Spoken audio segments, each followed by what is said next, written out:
Ration కార్డే లేదు ఇప్పుడు 10 ఏళ్ళు అవుతుంది. అప్లై చేసిండ్రా మీరు? ఎన్నిసార్లు చేపించినా వస్తలేదు మాకు. కేసీఆర్ ఉన్నప్పటి సంది అప్లై చేసిర్రు మీరు?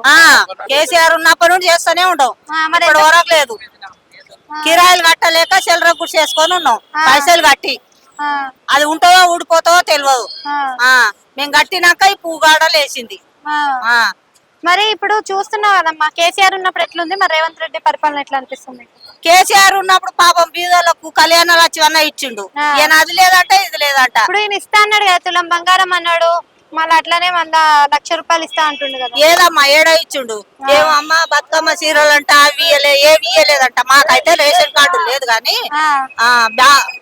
బీదోళ్ళను ఆదుకోవాలి, మాకు డబుల్ బెడ్రూమ్ ఇప్పియమను. డబుల్ బెడ్రూమ్ అంటే అప్లై చేసిర్రా? మన సర్వేలు చేసిరు కదా? సర్వే చేసినామమ్మా, ఇప్పుడు 10 ఏళ్ళ నుండి చేస్తూనే ఉన్నాం, ఇది వరకు రాలే. సర్వేలో ఏం చెప్పిండ్రు? వస్తాయని చెప్పిండ్రు? వస్తా అని చెప్పిర్రు, లేదు. చెప్తారు కానీ చేస్తలేరు.